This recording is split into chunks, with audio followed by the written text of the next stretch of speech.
यज्ञाध्ययनैर्न दानैर्न च क्रियाभिर्न तपोभिरुग्रैः एवं रूपशक्यहं नृलोके द्रष्टुं त्वदन्येन कुरु प्रवीर न वेदयज्ञाध्ययनैर्न दानैर्न च क्रियाभिर्न तपोभिरुग्रैः एवं रूपशक्यहं नृलोके द्रष्टुं त्वदन्येन कुरु प्रवीर न वेदयज्ञाध्ययनैर्न दानैर्न च क्रियाभिर्न तपोभिरुग्रैः एवं रूपशक्यहं नृलोके द्रष्टुं त्वदन्येन कुरु प्रवीर।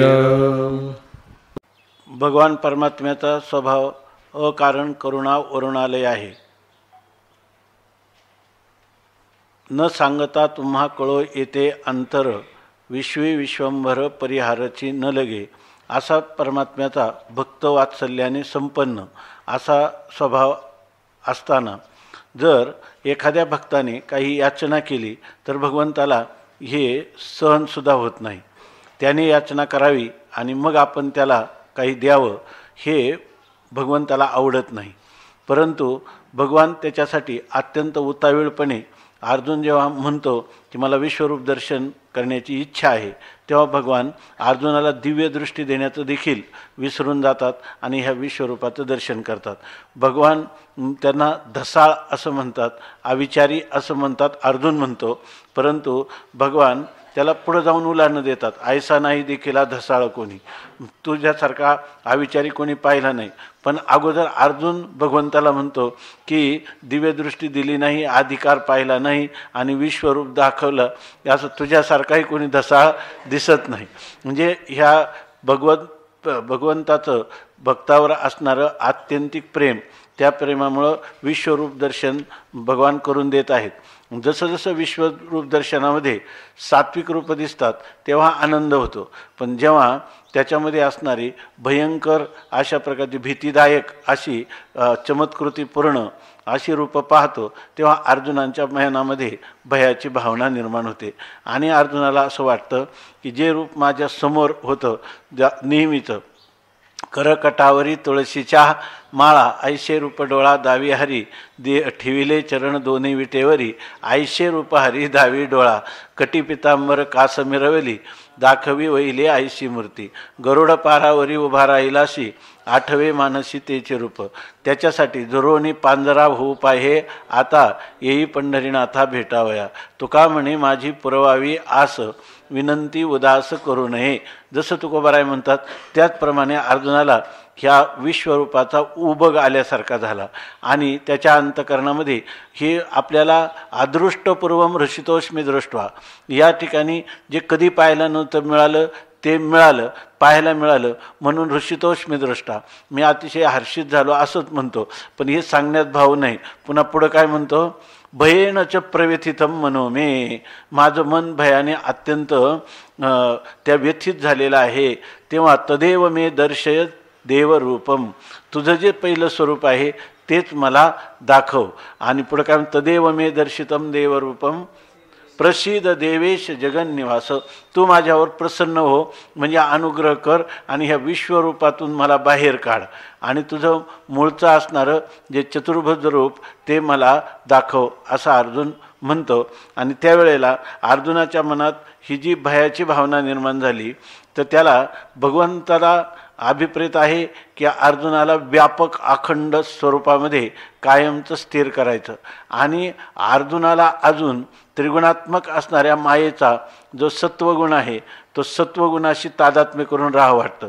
कारण सत्वात संजायते ज्ञानम सत्वम सुखे संजयती, सत्वगुण हा सुखाची अभिव्यक्ती करत असतो आणि या ठिकाणी भयाची भावना होते तेव्हा चित्त चंचल होतं, त्या ठिकाणी भयाची भावना होते तेव्हा अंतकरणामध्ये कासाविषी त्याच्या उत्पन्न होते, तळमळ वाटते आणि त्यामुळं हे जे रजोगुण तमोगुण ज्या ठिकाणी जडून गेलेले आहेत असं जे शुद्ध सत्वात्मक असणारं परमात्म्याचा जो विग्रह लीला विग्रह, त्या लीला विग्रहाशीच त्याला संवाद करता येतो, त्याला डोळे भरून पाहता येतं आणि त्या रूपाच्या अवलोकनामध्ये त्याच्या अंतःकरणामध्ये शांतीची अनुभूती येते, आनंदाची अभिव्यक्ती होते.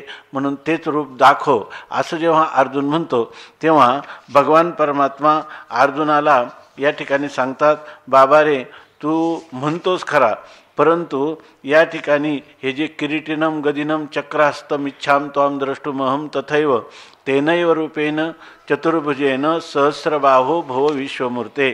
तो हजारो बाहू धारण केलेले, हजारो नेत्र, हजारो वदन, परंतु या कोणत्या वदनाशी संवाद करावा हे मला कळत नाही. पण याच्या असं तू म्हणतो आणि मला पुन्हा हे सहस्रबाहू असणाऱ्या परमात्मा तू चतुर्भुज रूपात मला परत पाहण्याची इच्छा करतोस. हे जरी असलं तरी जीवनामध्ये तुझं खरं वास्तव कल्याण व्हावं म्हणून यासाठी मी प्रयत्नशील आहे. तू मला शिष्यस्तेहम शाधिमाम त्वाम प्रपन्नम असं म्हणतो, यच्छ्रेयाशान निश्चितम ब्रूहि तन्मे असं म्हणतोस. त्यामुळं तुझं खरं कल्याण, तुझ्या जीवनाचं मंगल किंवा अध्यात्मातील सर्वोच्च कोटीची अनुभूती माझ्या अर्जुनाला प्राप्त व्हावी अशा माझ्या स्वयं मनोगताला अनुसरून मी तुला हे सर्व दाखवित आहे. परंतु त्याचं महात्म्य, त्याचा गरिमा तुला कळला नाही. म्हणून भगवान म्हणतात, मया प्रसन्नेन तवार्जुनेदम रूपम परम दर्शितम आत्मयोगात. ह्यासाठी मला फार कामवनिया एवढे रचिले ध्यान, मला फार कष्ट पडतात. हे जे मी आत्तापर्यंतच कोणाला दाखवलं नाही आणि ते रूप तुला दाखवण्यासाठी ह्या माझ्याजवळ असणारा आत्मयोग म्हणजे माझ्या ठिकाणी असणारं कर्तुम अकर्तुम अन्यथा कर्तुम सामर्थ्य, त्या सगळ्या सामर्थ्याचं मी या ठिकाणी प्रकटन केलेलं आहे आणि ते रूप तुला दाखवत आहे की जे अत्यंत तेजोमय आहे, जे सर्वांचं आद्य आहे आणि काय त्वदन्येन न दृष्टपूर्वम, तुझ्याशिवाय आत्तापर्यंत हे स्वरूप कोणालाही दिसलेलं नाही असं आहे. अजून त्या रूपाचं महात्म्य, कारण अर्जुनाला ह्या परिच्छिन्न स्वरूपापेक्षा व्यापक अखंड अनुभूती देणारं विश्वरूप दर्शन याच्यावरच अर्जुनाने प्रेम ठेवावं, ह्याला त्यांनी मान्य करावं, संमती द्यावी आणि आपल्या जीवनाचा मार्ग जो आहे तो अध्यात्माचा, त्या उत्तरोत्तर त्याचा अध्यात्माचा मार्ग अधिक सुकर व्हावा, त्याला वस्तुनिष्ठ परमार्थाची अनुभूती यावी, अशा ज्ञानोत्तर प्रेमलक्षणात्मक भक्ती त्या स्वरूपामध्ये केवळ सगुण साकार एवढं परिच्छिन्न दिसतो हा तैसा नव्हे, सर्व दिशा व्यापक. तर मी जसा याला चतुर्भुज रूपात दिसत होतो तेवढंच माझं स्वरूप नाही, तर माझी स्वरूपाची मर्यादा ही देश काल वस्तूचं केव्हाच अतिक्रमण केलेली आणि ते माझं मूळ वस्तू स्वरूप किंवा स्वरूप असून त्याच्यामध्येच अर्जुनाने प्रेम ठेवावं. म्हणून त्याचं महात्म्य, विश्वरूपाचं महात्म्य सांगत आहे. बाबा रे तू इतका भाग्यवान आहे की या ठिकाणी वेद, यज्ञ, दान, तप यांनी जे प्राप्त होत नाही त्या रूपात मी आज तुला दर्शन देत आहे. म्हणून भगवंताला अजूनही वाटतं की एका बाजूला वाटतं की माझ्या भक्ताचे जे मनोगत आहे ते पूर्ण करावे. जसं अर्जुनाची द्विधा स्थिती झालेली आहे की अर्जुनाला भयही वाटत आहे आणि हर्षही वाटत आहे, तसं या ठिकाणी भगवंतालाही अर्जुनाच्या विनंतीला मान देऊन आपलं पुन्हा स्वरूप त्याला आपल्या चतुर्भुज रूपाचं दर्शन द्यावं, हे पण भगवंताच्या मनात फार मोठी भीड निर्माण झाली. परंतु ह्याच्यातून अर्जुनाचं खरं वास्तविक म्हणजे ज्याला कल्याण आपण म्हणतो किंवा त्याला जी जीवनमुक्त दशा आहे, ती जीवनमुक्तीचं विलक्षण सुख आहे, त्या सुखाने माझ्या अर्जुनाला परिप्लुत किंवा परिपूर्ण करायचं आहे. म्हणून भगवान अजून त्याला सांगतात, बाबा हे रूप फार प्राप्त होणं, याचं साक्षात्कार होणं हे अत्यंत कठीण आहे. ते ह्या श्लोकामध्ये सांगतात. न वेद यज्ञाध्ययनैर्न दानैर्न च क्रियाभिर्न तपोभिरुग्रैः एवं रूपशक्यं नृलोके द्रष्टुं त्वदन्येन कुरु प्रवीर. न वेद यज्ञाध्ययनैर्न दानैर्न च क्रियाभिर्न तपोभिरुग्रैः एवं रूपशक्यं नृलोके द्रष्टुं त्वदन्येन कुरु प्रवीर. न वेदयज्ञाध्ययनैर्न दानैर्न च क्रियाभिर्न तपोभिरुग्रैः एवं रूपशक्यहं नृलोके द्रष्टुं त्वदन्येन कुरु प्रवीर।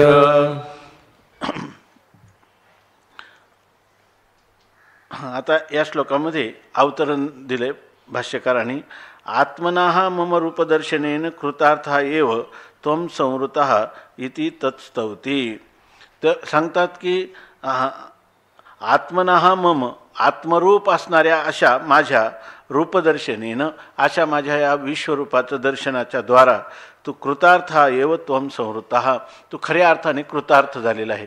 म्हणजे विश्वरूपाच्या दर्शनाने कृतार्थ म्हणजे जे काही आपल्याला मिळवायचं होतं ते आपण मिळवलेलं आहे। जे त्या वस्तूला प्राप्त करण्यासाठी जी साधना करायला पाहिजे त्या साधनेची फलश्रुती विश्वरूप दर्शनाने आज मला पूर्णपणे झालेली आहे। अशा प्रकारे त्या विश्वरूप दर्शनाचं स्वतः परमात्मा तत्स्तौती त्या विश्वरूप दर्शनाचं स्तवन स्तुती या ठिकाणी करतात। न वेदयज्ञाध्ययनैः न दानैः न च क्रियाभिः न तपोभिः उग्रैः एवं रूपः शक्यः अहं नृलोके द्रष्टुं त्वदन्येन कुरु प्रवीर। हे कुरु प्रवीर, नृलोके त्वदन्येन अहम एवं रूपः द्रष्टुं वेदयज्ञाध्ययनैः न शक्यः दानैः क्रियाभिः न उग्रैः तपोभिः न शक्यः। हे कुरु प्रवीर म्हणजे ह्या कुरु वंशामध्ये असणाऱ्या प्रवीर म्हणजे अत्यंत श्रेष्ठ अशा वीरा हे अर्जुना। नृलोके म्हणजे ह्या मनुष्य लोकामध्ये त्वदन्येन तुझ्या वाचून दुसऱ्या कोणालाही अहम एवं रूपः मी या प्रकाराने द्रष्टुम पाहणं म्हणजे तुझ्या वाचून दुसऱ्या कोणालाही या रूपाचं दर्शन होणं वेद यज्ञाध्ययनही न शक्य वेद यज्ञ अध्ययन यांनी न शक्य नाही। दानही न दानाने देखील नाही म्हणजे दानाने देखील अशा प्रकारचं हे विश्वरूप दर्शन होणं हे शक्य नाही। क्रियाभिही न अनेक प्रकारची कर्म केली तरी त्या कर्मांनीही ह्या विश्वरूपाचं दर्शन होणार नाही। उग्रही तपोभिही न शक्य आणि कितीही उग्र अशा स्वरूपाची तप केली तरीसुद्धा या विश्वरूपाचं दर्शन होणं शक्य नाही असं सांगतात। भाष्यकार सांगतात न वेद यज्ञाध्ययनही चतुर्णाम अपि वेदानाम अध्ययनैः यथावत यज्ञाध्ययनैश्च वेदाध्ययनैः एव यथा यज्ञाध्ययनस्य सिद्धत्वात् पृथक यज्ञाध्ययन ग्रहणं यज्ञ विज्ञानोपलक्षणार्थं तथा न दानहि तुला पुरुषादिभिः न च क्रियाभिः अग्निहोत्रादिभिः श्रौतादिभिः न अपि तपोभिः उग्रैः चान्द्रायणादिभिः घोरैः एवं रूपः यथा दर्शितं विश्वरूपं यस्य सः अहम एवं रूपः न शक्यः नृलोके मनुष्यलोके द्रष्टुं त्वदन्येन त्वत्तः अन्येन कुरु प्रवीर। सांगता हे कुरु प्रवीर म्हणजे कुरुश्रेष्ठ असणाऱ्या किंवा कुरुकुलामध्ये श्रेष्ठ अत्यंत शूर किंवा वीर असणाऱ्या अर्जुना।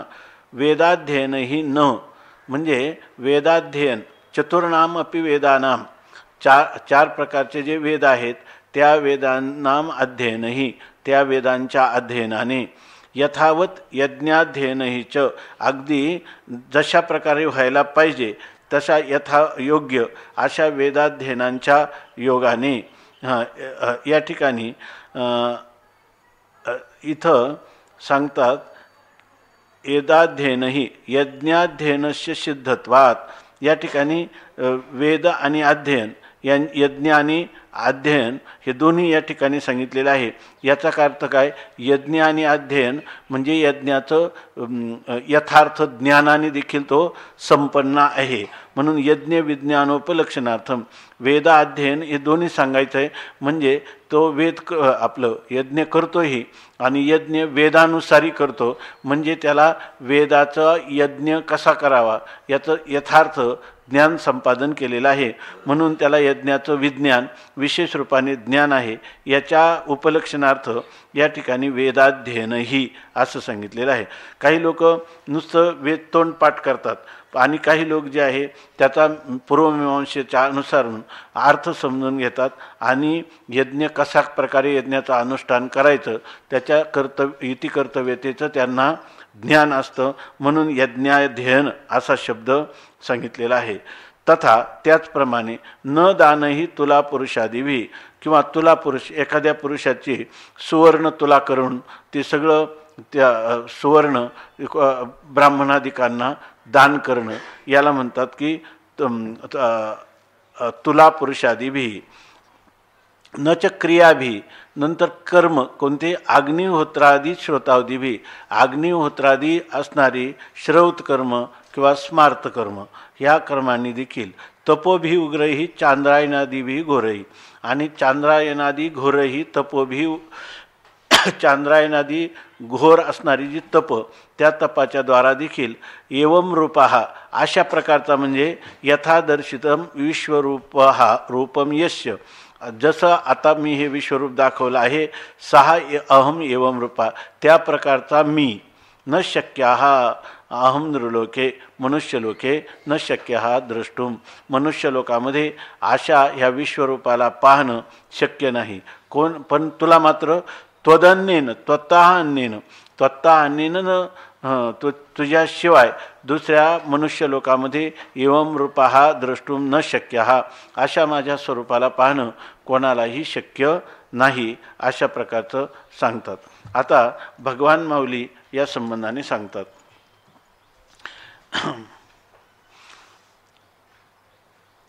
हे तुझं वाचूनी अर्जुना पूर्वी श्रुतदृष्ट नाही आना, जे जोगे नव्हे साधना म्हणून या. कालच आपण चिंतन केलं होतं परमात्मा हा कृपा साध्य आहे, परमात्मा प्रयत्न साध्य नाही. हीच गोष्ट अर्जुनाला भगवान समजावून सांगतात. बाबा रे, हे विश्वरूप प्राप्त होणं हे काही सामान्य गोष्ट नाही. हे अर्जुना तुझं वाचूनी, अर्जुना तुझ्याशिवाय आत्तापर्यंत पूर्वी श्रुतदृष्ट नाही आना, पूर्वी कोणालाही हे श्रुत म्हणजे या विश्वरूपाचं श्रवण पण करायला मिळालं नाही, आणि दृष्ट म्हणजे याचा अर्थ त्या विश्वरूपाचं दर्शनही आना नाही, आत्तापर्यंत दुसऱ्यांना कोणालाही झालेलं नाही. त्याचं कारण असं आहे का हे कोणी म्हणेल की मी माझ्या योग सामर्थ्याने तपस सामर्थ्याने दानाने ह्या विश्वरूपाला प्राप्त करील, तर असं कधी होत नाही. म्हणून भगवान म्हणतात कारण का हे साधना जोगे नव्हे, हे साधनांनी प्राप्त होईल असं हे मुळात नाहीत. म्हणजे ह्या विश्वरूपाला प्राप्त करण्यासाठी आपण काही साधना करू आणि त्या साधनाने त्या विश्वरूपाला साध्य रूपात प्राप्त करू असं जर कोणी म्हणत असेल तर हे कधीही शक्य नाही. हीच गोष्ट सांगतात. कारण असं आहे की याची सोय पातले आणि वेदी मौनची घेतले, याज्ञिकी मागवते आले स्वर्गवनिया. याची सोय पातले म्हणजे याचा मार्ग जो प्राप्त झाला आणि मार्ग प्राप्त झाला आणि म्हणजे कशा कशा रीतीनं याला प्राप्त करायचं. कारण वेदामध्ये परमात्मा प्राप्तीच्या अनेक मार्ग सांगितलेले आहेत, परंतु विश्वरूपाचा मार्ग जो आहे साधना अनेक आहेत आणि साध्य मात्र सर्वांचं एक आहे. आपण म्हणतो ना की सगळ्या नद्या जशा समुद्राला मिळतात तशी सर्व साधनं अखेर साक्षात किंवा परंपरेने, त्या परंपरेने किंवा साक्षात परमात्मा स्वरूपालाच प्राप्त करतात असं म्हटलं जातं. परंतु याची सोय पातले, याची ह्या विश्वरूपाचं स्वरूप काय आहे असं जेव्हा कळलं किंवा विश्वरूपाचा मार्ग जेव्हा लक्षात आला तेव्हा वेदी मौनची घेतले, तेव्हा वेदानेच मौन धारण केलं. म्हणजे वेदाचा अध्ययन करून ह्या विश्वरूपाचं दर्शन होणं शक्य नाही असं पाहिल्यानंतर वेदाने स्वतःच मौन धारण केलं. जरी वेदू काय काय न बोले, वेदू सगळं बोलू शकतो, पण विश्वरूपाविषयी तो बोलू शकत नाही.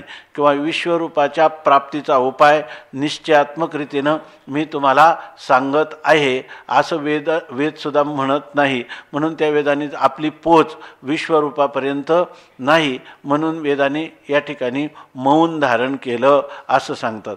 याच्यातून सुद्धा अनेक साधनांनी परमात्मा प्राप्त होत नाही, तो साधन साध्य नाही. त्याच्यापैकी महत्त्वाचं साधन काय असेल तर अपौरुषेय असणारा वेद. परंतु तो वेद देखील ह्या परमात्म्याच्या विश्वरूपाच्या बाबतीत मौन धारण करतो. तो अशा प्रकारे छाती ठोकपणे सांगत नाही का मी माझं म्हणजे ह्या वेदाचं तुम्ही सारखं आलोडन चिंतन पाठांतर अर्थज्ञान संपादन करा, अनुष्ठान पद्धती ज्ञात करून घ्या आणि मग तुम्हाला विश्वरूपाचं दर्शन होईल असं त्यालाही वाटत नाही. म्हणून त्यांनी मौन धारण केलेलं आहे. याज्ञिकी मागवते आले स्वर्गवनिया. इथं हे जे ना काही व्यंजनात्मक बोलणे काय बोला मध्ये, तर इथं म्हणतात की जे याज्ञिकी म्हणजे जे यज्ञ करणारे लोक आहे ते स्वर्गवनिया मागवते आले किंवा स्वर्गवनीची असा एक पाठ आहे. स्वर्गावरून ते काय आले माघारी आले. म्हणजे किती यज्ञ करणारे असले त्यांची मजल जाऊन जाऊन कुठपर्यंत हे स्वर्गापर्यंत हे विश्वरूपापर्यंत नाही. म्हणून ते त्या ठिकाणी माघारी फिरले. त्यांना विश्वरूप दर्शनाचा योग प्राप्त झाला नाही. साधकी देखिला आयासो मनोनी वाळीला योगाभ्यासो आणि अध्ययने सौरसो नाही येथ. आता जे काही साधक आहेत विश्वरूप दर्शनाचं करण्यासाठी, परंतु त्यांनी देखील आयासू देखील त्यांनी कशामध्ये योगाभ्यास करण्यामध्ये भरपूर श्रम आहेत. आपण म्हणतो ना लोहाचे चणे जई बोचरिया पडती खाणे तई पोट भरणे की प्राणी शुद्धी म्हणू. अशा प्रकारची स्थिती आहे. योगाची या वाटा जे निघाले गा सुबटा तया दुःखाचाची वाटा भागा आला. अशा प्रकारे हे योगाभ्यास जो आहे तर त्या योगाभ्यास वाळेला त्यांनी त्या योगाभ्यासाचा त्याग केला. आता योगाभ्यासाचा त्याग केला म्हणजे योगाने सुद्धा काय होईल, फक्त काय तदा द्रष्टू स्वरूपे अवस्थानम, त्या योगाने. आणि त्याच्यासाठीच खूप कष्ट आहेत. परंतु हे कष्ट फार तर कुठपर्यंत द्रष्ट्याच्या स्वरूपामध्ये स्थिती करून देतील, पण विश्वरूपाचं दर्शन करून देण्याचं सामर्थ्य त्या योगाभ्यासातही नाही. म्हणून त्यांनी त्याचा परित्याग केला. ठीक आहे ना. म्हणून त्याचा परित्याग केला का, तर योगाभ्यासाने तुम्हाला विश्वरूप दर्शन होणार नाही. मग साधकांनी त्याचा त्याग का केला, तर आम्हाला विश्वरूप दर्शनाची इच्छा आहे आणि योगाचं केलेलं साधन हे तिथपर्यंत नेत नाही, उलट त्याच्यामध्ये अनेक प्रकारचे कष्ट आहेत.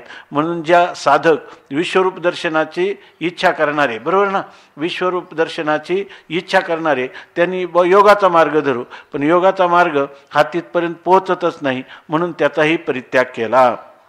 आता कोणी म्हटलं की वेदाध्ययन केलं तर आपल्या वैदिक सांगतात की वेदाचं अध्ययन कशासाठी करावं, तर वेदाचं अध्ययन निष्कारणसुद्धा करावं.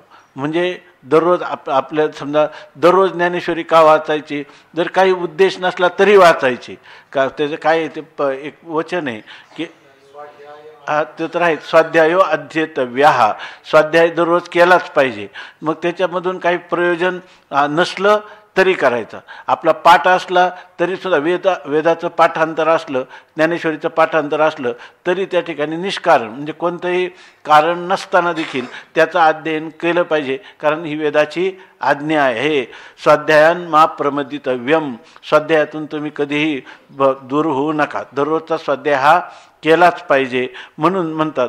पण मात्र त्यांनी काय होईल, त्याच्यापासून दररोजचा स्वाध्यायाने तुम्हाला परमात्मा प्राप्ती होईल. पण परमात्मा प्राप्तीचं स्वरूप इथं म्हणतात अध्ययने सौरसो नाही येथ. पण कितीही जर अध्ययन वेदाध्ययन तुम्ही केलं तर त्या ठिकाणी येथ सौरसो नाही. त्या अध्ययनाची सौरस शब्दाचा अर्थ केला आहे की या ठिकाणी योग्यता, पात्रता. वेदाध्ययन केलं म्हणजे तुम्हाला हे विश्वरूप दर्शन होईल असं नाही. किंवा दुसरी गोष्ट आहे अध्ययने येथ सौरसू नाही. सौरस शब्दाचा अर्थ जास्त करून अनेक ठिकाणी सोरसता म्हणजे त्याच्यापासून केलेलं रसास्वादन किंवा त्याचं भोगलेलं सुख. कितीही अध्ययन केलं तर येथ सौरसू नाही म्हणजे या विश्वरूप दर्शनाचा आनंद किंवा सुख त्याला प्राप्त होणार नाही. शिगेची सत्कर्मे धाविन्नली संभ्रमे ती बहुतेकी श्रमे सत्य लोको ठाकेला. आता म्हणतात की शिगेचे सत्कर्म, आपण म्हणतो ना एखादं दुःख शिगेला पोचलं, आनंद शिगेला पोचला, याचा अर्थ तो पराकोटीचा आनंद. तसंच शिगेची सत्कर्मे म्हणजे सत्कर्म करण्यामध्ये काही उत्कट पुण्य निर्माण करणारी अशी जी सत्कर्म असली, उदाहरणार्थ एखादा पुरात बुडालेला मनुष्य, आग्नीत सापडलेला मनुष्य यांना वाचवणं, याच्यापासून उत्कट पुण्य निर्माण होतं असं शास्त्र सांगतात. किंवा काही शास्त्रामध्ये वर्णन केलेली कर्म वर्णाश्रम धर्मानुसार, तर ती काही कर्म अशी आहेत की ते आपल्याला उत्कट पुण्य आणि त्या उत्कट पुण्याचं फल सुख म्हणजे त्याला काय म्हणतो अत्यधिक प्रमाणातलं सुख मिळवून देण्याचं त्या कर्मांच्या ठिकाणी सामर्थ्य आहे. इतकं सामर्थ्य आहे का कर्माचं फल अदृष्ट आहे पण उत्कट कर्माचं फल याची देही याची डोळा मिळतं, एवढं त्या सत्कर्माचं किंवा उत्कट पुण्य कर्माचं फल शास्त्राने प्रतिपादन केलेलं आहे. परंतु शिगेची सत्कर्मे अशी कितीही उत्तमातील उत्तम असणारी कर्म ती धाविन्नली संभ्रमे, त्यांना काय झाले संभ्रमे धाविन्नली म्हणजे मोठ्या घाईघाईनं धावून गेली. कुठं? विश्वरूपाचं दर्शन व्हावं म्हणून. परंतु म्हणे विश्वरूपाच्या दर्शनासाठी ही सत्कर्म केली परंतु ती त्या विश्वरूप दर्शनापर्यंत पोचली नाही. त्यांनी प्रयत्न करून काय एवढे श्रम केले, तेव्हा कर्माचे एवढे श्रम केला तर त्याच्यापैकी त्याच्यापैकी प्रायशः बहुतेक लोकांनी सत्यलोक श्रमे बहुतेकांना श्रम इतके घेऊनही सत्यलोक ठाकेला. त्यांची मजल फार तर सत्यलोकापर्यंत किंवा ब्रह्मलोकापर्यंत गेली, विश्वरूप दर्शन झालं नाही. तपी ऐश्वर्य देखिले आणि उग्रपण उभयाचे सांडिले एवं तपसाधना जे ठेले अपारांतरे. आता ते म्हणतात तपी ऐश्वर्य देखिले, तपानी म्हणजे तपी म्हणजे तप करणारे जे लोक आहेत त्यांनी ऐश्वर्य पाहिलं. कोणाचं? विश्वरूपाचं.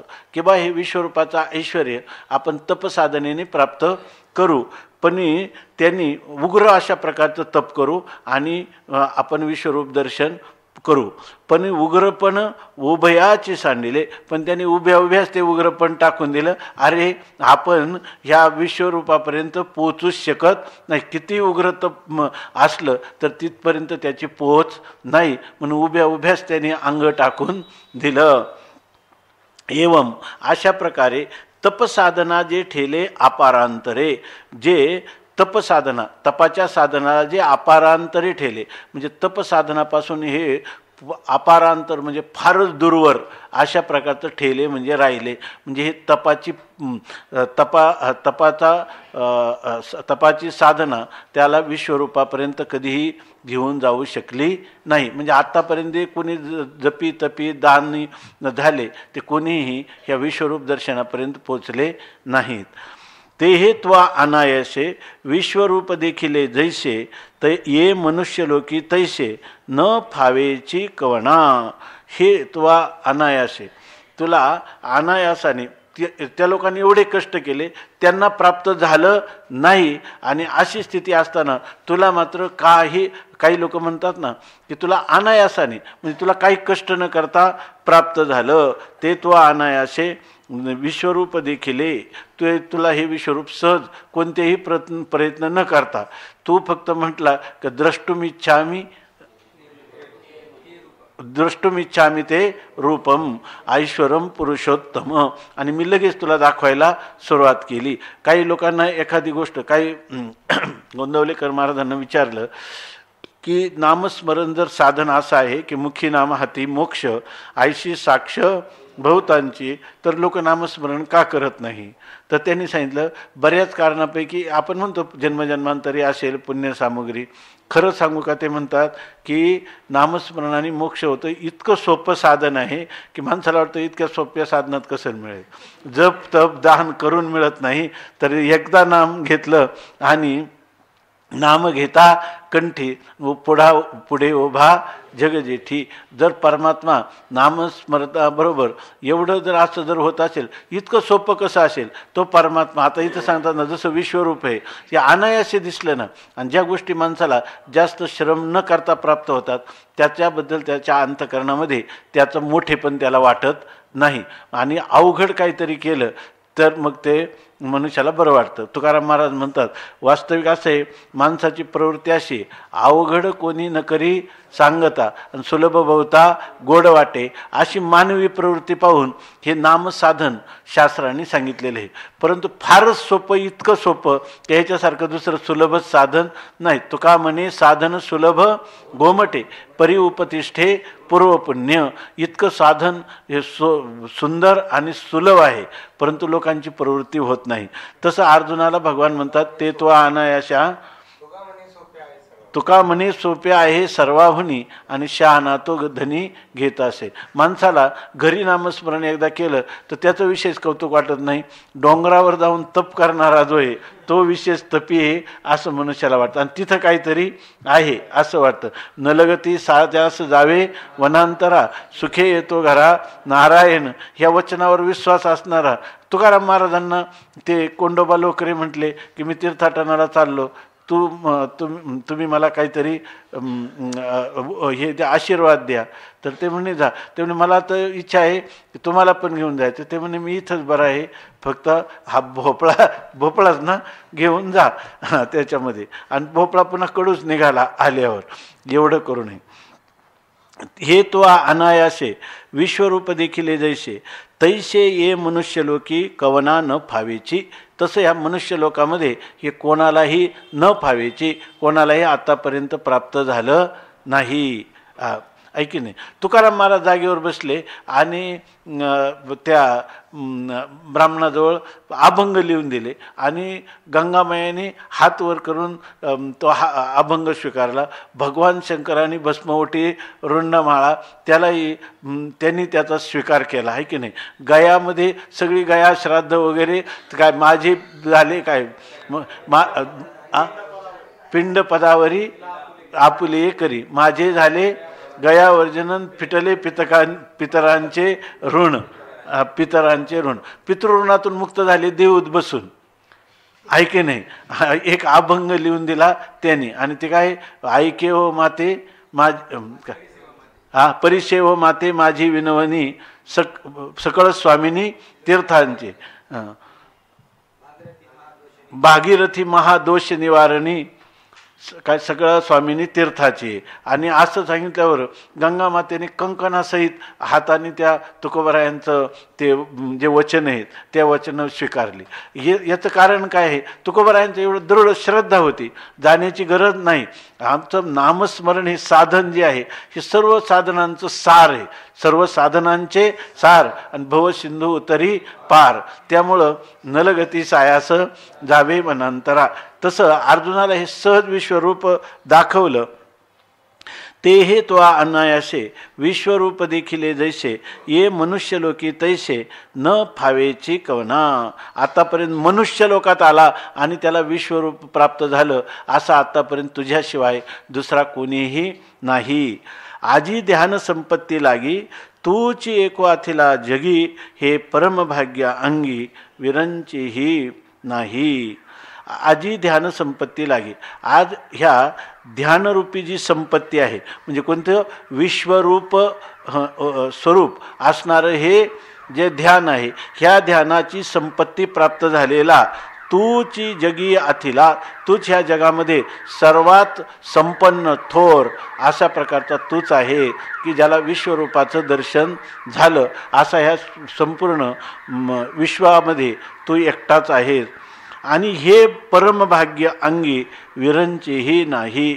आणि जो विरंची ब्रह्मदेव, त्या ब्रह्मदेवालाही ह्या विश्वरूपाचं दर्शन होण्याचं भाग्य लाभलेलं नाही.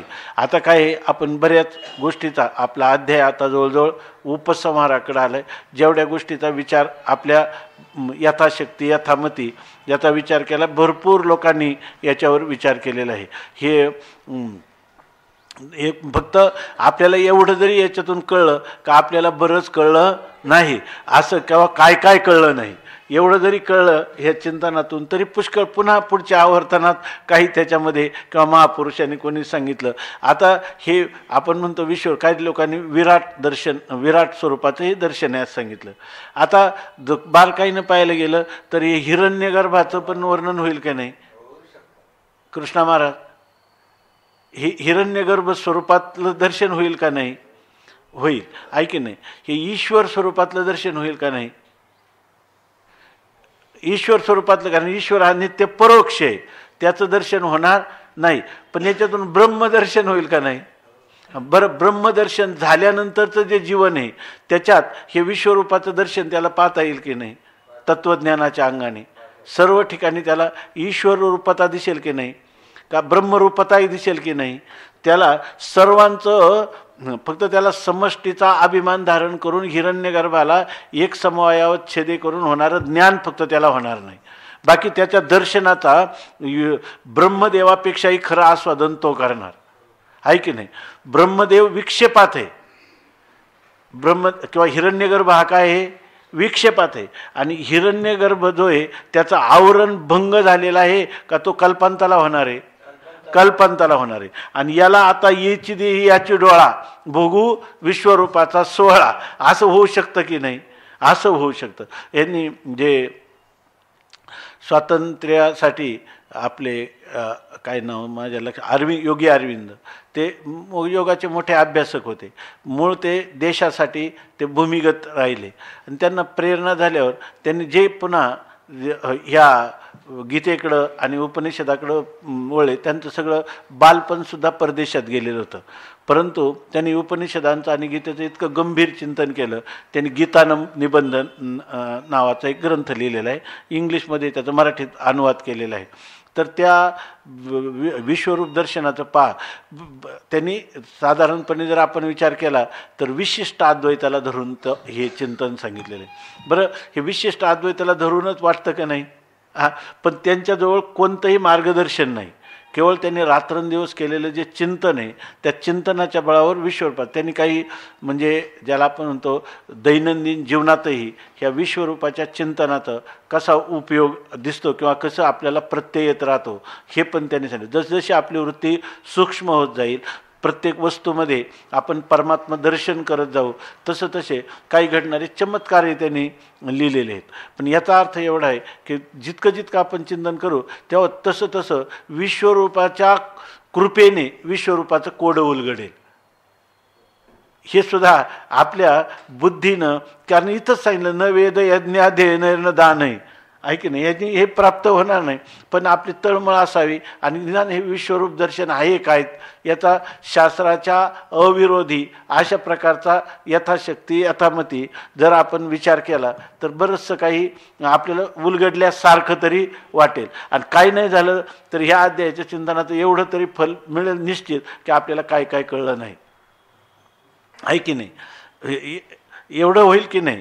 कारण इथं काय म्हणतात की इथं साक्षात असं सांगतात हे आजी ध्यान संपत्ती लागी. दुसरी गोष्ट आहे ना, हे विश्वरूपाचा आणखीन एक आनंद आहे तो ध्यान संपत्ती म्हणून, ध्यान संपत, आहे की नाही? विश्वरूपाचं ध्यान म्हणजे याच्यामध्ये कोणीही करेल, कोणत्या सत्वगुणामधलं, सत्वगुणातलं आपलं इष्ट समजून त्याचं ध्यान करणं सुलभ आहे. पण विश्वरूपाचं ध्यान करणं कठीण आहे. कारण अर्जुनाला या ठिकाणी भगवान साक्षात स्वतः होऊन अनायास दाखवत असून त्याची इच्छा असूनही अर्जुनाला त्याचा उभं आला. याचा अर्थ ही ध्यान संपत्ती जी आहे ही अत्यंत कठीण आहे. परंतु जर मनुष्याने त्याच्या जीवनाचं भगवंताला अभिप्रेत असणारं जे दर्शन आहे ते विश्वरूप दर्शनाचाच अर्जुनाने अंगीकार करावा. अर्थात कोणत्याही साधकाने या ठिकाणी विश्वरूप दर्शनाचं महात्म्य समजावून घ्यावं आणि ध्यान संपत्तीसाठी त्याचा उपयोग करावा. आता कदाचित त्याच्यातलं भयानक रूप दिसलं म्हणून व्यथित होऊ नये, तर उलट भगवंताला असंच वाटतं की सगळे लोक याला अनुरज्यतेच, सगळे त्याच्यावर प्रीती करतात, सगळे त्याच्याकडं आकर्षित होतात. तशी आपली जी चित्तवृत्ती आहे ती जशी एखाद्या लोभी पुरुषाची आपल्या ठेव्याजवळ असते तसं विश्वरूपाचं आपल्याला दर्शन झालं पाहिजे. जर मनुष्याला विश्वरूप दर्शनाचं यथार्थत्व लक्षात आलं तर तो पूर्णपणे रागद्वेषमुक्त होऊन त्याचं जीवन राहील. अर्थात त्याचं जीवन रागद्वेषमुक्त आणि केवळ त्याला प्रतिकूलतेमध्ये अनुकूलत्व, दुःखामध्ये सुख पाहण्याची कला ही खरी त्याला तेव्हाच अवगत होईल की जेव्हा तो विश्वरूपाचं ध्यान करील. विश्वरूपाचं ध्यान करणं ही संपत्ती आहे आणि वस्तू दिसत असताना त्याच्यात विश्वरूपाचं दर्शन करणं भावनेने, श्रद्धेने, तर याच्यातही त्याला खऱ्या अर्थाने शाश्वत, व्यापक, गंभीर, अखंड आनंदाची निरंतर अनुभूती होईल. म्हणून ते सांगतात, ध्यान संपत्ती लागी तूची एको अथिला जगी. ह्या जगामध्ये तूच एकटा संपन्न आहेस आणि हे परमभाग्य अंगी विरंचीही नाही. अरे इथं सांगतात विरंची हा ब्रह्मदेव याला देखील हे भाग्य प्राप्त झालं नाही. कारण तो काय झाला आहे होऊन काय समष्टी जीवच झालेला आहे की नाही. समष्टी फक्त काय झाला आहे शिगेचा दाना झाला आहे. तुकाराम महाराज म्हणतात, तुका म्हणे त्यांचे कळले आम्हा वर्म आणि जे जे कर्मधर्म नाशिवंत. कर्माने ब्रह्मदेव पदापर्यंत गेलेला, कारण इथं हे कर्माने कधीच प्राप्त होत नाही. न वेदाध्ययने न शिगेची सत्कर्मे, शिगेची जरी हा शिगेचा दाना झाला, शिदगेची सत्कर्मे जरी धावी नली संभ्रमे. मोठी किती गडबड केली तरी ती बहुतेकी श्रमे सत्यलोक ठाकीला. सत्यलोकापर्यंतच त्यांची मर्यादा आहे असं सांगतात. की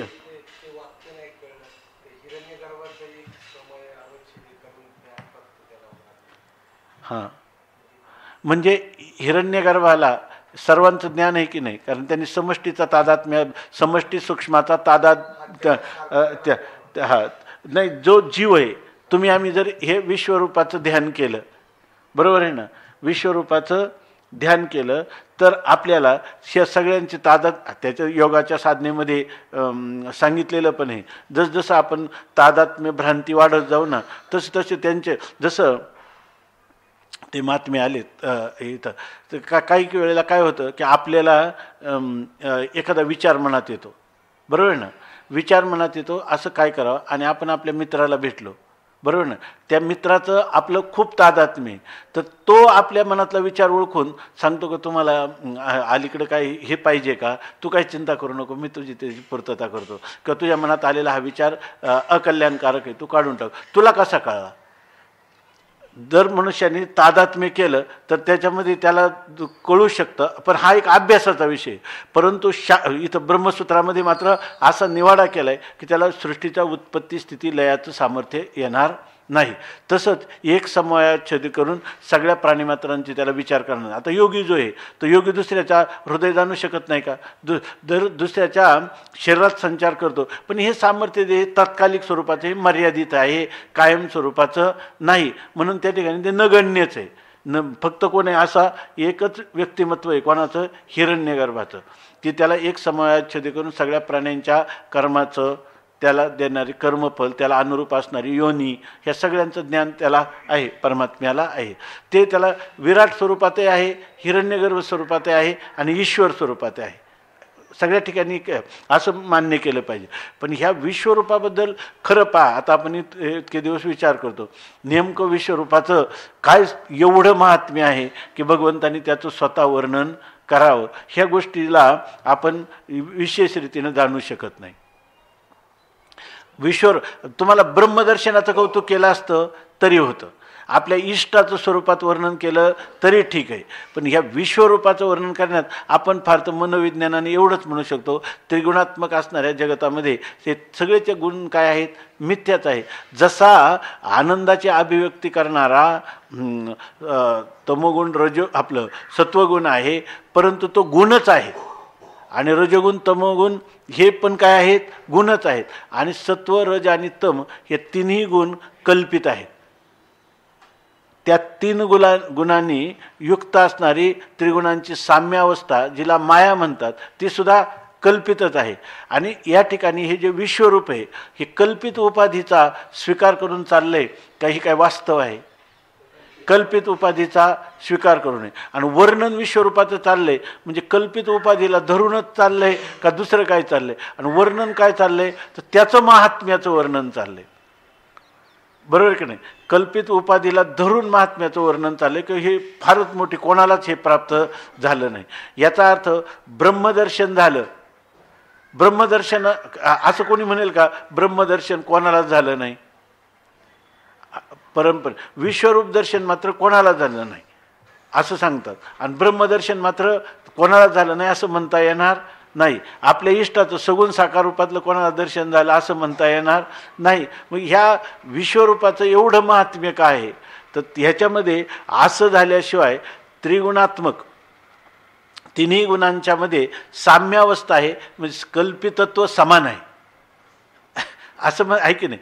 कल्पितत्व समान आहे असं जेव्हा माणसाची मनोवृत्ती होईल, अधिक तयारी होईल, तेव्हा पुढं जे सांगायचे आद्वेष्टापासून ज्ञानकांड सांगायचे त्याच्यामध्ये त्याचा खरा ब्रह्मदर्शनामध्ये प्रवेश होईल. अशा प्रकारची एक भूमिकेची कल्पना करायला काय हरकत नाही, आहे की नाही? का हा जो ग्रंथ चालला पुढं तर एवढंच जर सांगायचं असतं म्हणजे याचा अर्थ ब्रह्मदर्शनापेक्षा त्याच्यापेक्षा हे श्रेष्ठ आहे का? त्याच्यापेक्षा हे तर श्रेष्ठ असू शकत नाही. आणि वर्णन तर त्याचं चाललंय. याचा अर्थ आत्ता तुमची तयारी आमच्या अध्यारोप करत असताना हे सर्वांचं कल्पितत्व समान आहे, त्या अर्थी सर्वच काय आहे? हे परमात्म्याचीच रूप आहेत, दुसरं काही नाही. असं करताना जे झिरझिरीत पडदा तुमचा आला आहे, कारण हे तत्व तर काय आहे? आकाशाचे पालवे गाळून घेतले, आकाशाच्या पदरातून गाळून घेण्या इतकं हे सूक्ष्म तत्व आहे. तर ह्या तत्वाचं तुम्हाला ज्ञान होण्यासाठी तुमच्या बुद्धीची तेवढ्या प्रकारची सूक्ष्मता, त्याची तयारी करण्यासाठी तुझ्यावर अधिक प्रेम असल्यामुळं तुला हे विश्वरूप दाखवून तू प्रयत्न करून हे मिळत नाही ही भूमिका, परंतु मी मात्र तुला अनायास, म्हणजे ज्याला माझे स्वतःचं सर्व कामवनिया एवढं काय रचिले ध्यान, मी एवढे श्रम केले त्याला की म्हणजे तुझ्यावर अनुग्रह करण्यासाठी, आणि तुला ही भूमिका मी आणून द्यायला लागलो आणि तू लगेच मागं सरला, ऐक नाही? म्हणून त्याला म्हणतात गावंढा. तू गावंढळ आहेस की काय? अशा प्रकारचं एक चिंतन याच्यामध्ये करता येईल. बरं, तुम्ही म्हणाल मग ब्रह्मदर्शनाची योग्यता आली. ब्रह्मदर्शनाची योग्यता आल्यानंतर मग विश्वरूपाचं काय कौतुक आहे? तर ब्रह्मदर्शनाची योग्यता झाली. ब्रह्मदर्शन झाल्यानंतरही तो उपाधीचा नाश होत असतो का उपाधीचा बाध होत असतो? बाधितानुवृत्तीनं राहावंच लागतं ना, बाधितानुवृत्तीनं जीवन असतंच ना. तेव्हा त्या बाधितानुवृत्तीचं जे स्वरूप आहे ते कशाही प्रकारचं असलं तरी तुमच्या तत्त्वज्ञानाला ते काय, तत्त्वज्ञानाच्या फलाला कोणत्याही प्रकारचा बाध करीत नाही. बरोबर आहे ना? परंतु जीवनमुक्तीच्या विलक्षण सुखार्थ मात्र त्याची प्रवृत्ती जर विश्वरूपाच्याच दर्शनामध्ये राहिली, उरले उपाधी कारणे ते त्वाविचिले दर्शने, तर परिच्छिन्न रूपात होणाऱ्या व्यवहारापेक्षा व्यापकातला असणारा हा व्यवहार त्याला सुखच देईल का नाही? का निष्प्रतिबंध खरी आनंदानुभूती तेव्हाच येईल? ही ज्ञानपूर्व का ज्ञानोत्तर का दोन्ही कालात दोन्ही कालात त्याला येईल. त्याला कधीच कौतुक वाटायचं नाही की अर्जुन जसा म्हणतो आता का तदेव मे रूप मिदम काय दर्श तर तदेव मे दर्शय देवरूपम आणि प्रसिद्ध देवेश जगन्निवास, असं तो पुन्हा म्हणेल का कधी? कधीच म्हणणार नाही, कारण त्याच्या रूपातलं वास्तवता त्याला सर्व कळलेली. म्हणून खरं जीवनमुक्तीचं विलक्षण सुख जे आपण म्हणतो ते ह्या विश्वरूप दर्शनात जे मिळेल ते परिच्छिन्न भावात मिळणार नाही. आहे की नाही. असं एक चिंतन याच्यामध्ये करता येईल, आहे की नाही. विश्वरूप दर्शनाचा धांडोळा घेणं ही फारच कठीण गोष्ट आहे, पण किमान शास्त्राच्या अविवादो अविरुद्धश्च, शास्त्राच्या अविरुद्ध नसलं पाहिजे, हा शास्त्राच्या विरुद्ध नसलं पाहिजे, आणि ते युक्ती आणि अनुभवाला जुळणारं पाहिजे. हे युक्तीला जुळणार आहे, अनुभवाला जुळणार आहे आणि शास्त्राच्या अविरोधी आहे. म्हणून अशा प्रकारचं चिंतन करायला हरकत नाही. म्हणून म्हणतात की हे आजी ध्यान संपत्ती लागी तूची एकाथिला जगी, हे परमभाग्य अंगी विरंचेही नाही. कारण काय, हे खऱ्या अर्थाने ते अमृतानुभवातलं स्वरूप आहे. कोणतं? परमात्मा म्हणतात की ब्रह्मदर्शन झाल्यानंतर तर स्वतरंगाचे मुकळे तुरंबुका पाणी, ऐक्याचे मुद्दल न ढळे आणि साजिरेपणाचा लाभू तरी मिळे, स्वतरंगाची मुकुळे तुरंगुका पाणी. आता हे दिसायला भयानक आहे, पण खरं हे साजिर आहे की नाही. याच्यामध्ये तुम्हाला याच्या साजिरेपणाचा लाभ कुठे आहे? साजिरेपणाचा लाभ कुठे आहे? आपल्याला तर काल जे सांगितलं, निलोत्पला ते रावितन आकाशाही रंग लावित, असं जे रूप अर्जुनाने म्हटलं, त्याला वाटतं की हे साजर आहे की नाही. आणि भगवंताला वाटतं का हे साजर आहे की नाही. भगवंत मात्र त्याला सांगतात की हे रूपात तू माझं काय कर दर्शन. आता जे लोक तत्ववेत्ते त्यांचं जर जीवनचरित्र आपण पाहिलं तर त्यांचं जीवन ह्या प्रकारचं गेलेलं आहे. रामतीर्थांचं चरित्र जर पाहिलं ना तर रामतीर्थ ते काय, आता त्याला काय म्हणतो, मनस्वी असा महात्मा होता. आणि हिमालयात गेल्यानंतर कुठं गेले काही नाही, जिथपर्यंत जाता येईल तिथपर्यंत गेले, जे शिखर चढता येईल तिथपर्यंत. तिथं पाणी आहे की नाही काय, तर तिथं गेल्यानंतर त्यांना तेवढ्या थंडीतून उंच गेले, जवळ कुठलंच खायला नाही, कुठं जवळ काही नाही, आणि वर सगळ्या एका मोठ्या शिखरावर गेले. आणि तिथं एवढं एक सरोवर होतं आणि त्याच्यामध्ये सगळी ही जसं निळकमळं सगळी, तर ते परमात्म्याचं स्वरूप काय इथं एवढ्या निबिड अशा जंगलामध्ये हिमालयाच्या ते पाहिल्यावर त्यांना इतका आनंद झाला की त्याच्यामध्ये बेशुद्ध पडले. याचा अर्थ ते वृत्ती विवर्जित झाले याच्यामध्ये. आणि नंतर ते ज्या वेळेला पुन्हा उतरायला लागले तर उतरताना रस्ता चुकल्यावर ते कोणत्याही मार्गाने जायला लागले, जिकडून मार्ग मिळेल. आता वर गेलो तर खालच्या मार्गाने जायचं एवढं. येताना ते अनेक ठिकाणी घसरून पडले, मग त्यांना खूप मोठमोठ्या जखमा झाल्या. आणि मग ते पुन्हा म्हणायला लागले, देवा हे तुझं रूप पुन्हा आणखी वेगळंच आहे. आणि तिथं त्यांच्याबरोबर त्यांचे एक हे होते, त्यांचं काय नाव, नारायण स्वामी का काय नाव आहे, तर ते त्यांच्याबरोबर होते. तर त्यावेळेला एक अशी घसरण लागली का त्या घसरणीवर ते असं लागले आनंदाने, हे देवा तुझं हे रूप काय पुन्हा वेगळंच आहे असं सांगायला लागले. आणि तिथंच पडले, मूर्छित झाले. त्यांनी सांगितलं का थोडा जरी त्यांना धक्का बसला असता, हालचाल केली असते तर ते खोल दरीत गेले असते, पण ते तिथंच पडून राहिले. पुन्हा उठले की पुन्हा त्यांना तोच आनंद. हे विश्वरूपाचं दर्शन आहे, हे त्रिगुणांमधले असणारं साम्य. तिथं जो सोहळा पाहिला निळकमलाचा सरोवरामध्ये तोही तितकाच आहे. आणि घसरण लागली, प्राण जाण्याचं प्रसंग, म्हणजे त्याला काय म्हणतो आपण, प्राणघातक अशा प्रकारचे प्रसंग आले, तरी दिवसात ते विश्वरूपाचं दर्शन. हे खरं जीवनमुक्तीचं सुख आहे की नाही. आणि ते तुला आता प्राप्त झालेलं आहे. या तत्वदृष्टीने जर पाहिलं तर अशी दृष्टी केली तर माणसाचं जीवन खऱ्या अर्थाने कोणत्याही परिस्थितीत आनंद आहे. नाही तो ज्ञानी असो नाहीतर भावुक असला तरीसुद्धा त्याला आनंदाची लयलूट आहे. ध्यान संपत्ती त्याला हे परमात्मा करून करता आला नाही, पण ध्यान संपत्ती म्हणून जरी त्याने स्वीकार केला तरी तो आनंदात राहील. आणि ज्ञानोत्तर जीवनात जर ह्या विश्वरूपाला अशा रीतीनं पाहिलं की माझी इष्टाची रूपं आहेत तरीसुद्धा त्याला काय आहे आनंद. पण त्याला भयाची भावना येता कामा नये. उलट त्याला काय आहे, हर्षितम मनोमे, त्याचं मनाला हर्षाची, त्या जी भयाची भावना आहे ती भयाच्या भावनेचं निवारण करण्यासाठी परमात्मा अर्जुनाला ह्या आपल्या विश्वरूपाचा महिमा सांगत आहेत.